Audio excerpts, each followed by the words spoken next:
Ukrainian embassies will soon appear in 6 more countries of the African continent. This was stated by Dmytro Kuleba. Which states these are, the head of the Ukrainian Foreign Ministry did not specify. Experts are sure that in addition to political support, Kyiv also needs economic cooperation with the African region.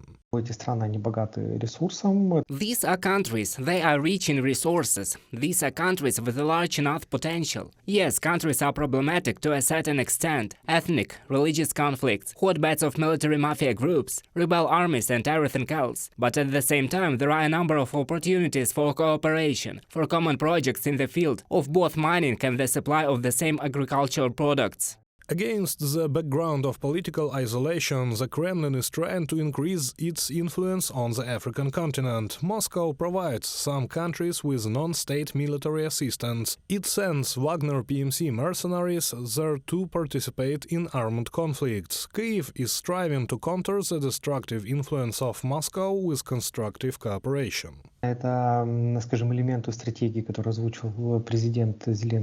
This is an element of the strategy that President Zelenskyy announced at the February press conference. He said that Ukraine has those parts and regions with which we are not finalizing diplomatically, economically, and these are the countries of Asia, the countries of Africa, and the countries of Latin America.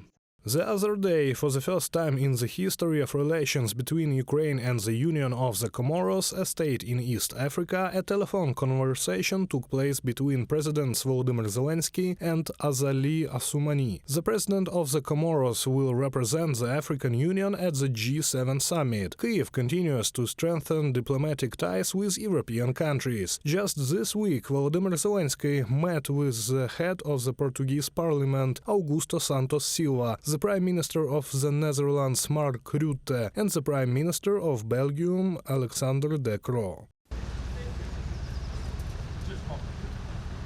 Russia's war against Ukraine changed Kyiv's relations with Asian countries as well. Japan provides grants and humanitarian aid to Ukraine, provides non-lethal weapons. The country not only supported Western sanctions against the top military and political leadership of Russia, but also introduced its own. An important signal was the visit of Japanese Prime Minister Fumio Kishida to Kyiv at the end of March. Support for Ukraine from Japan is the highest, and we can say that this time Japan, in comparison with 2014, has lost all illusions that it is possible to negotiate with Russia. Such very serious sentiments in support of Ukraine prevail in the Japanese society, and this gives a serious carte blanche to the Japanese authorities to support Ukraine as much as possible.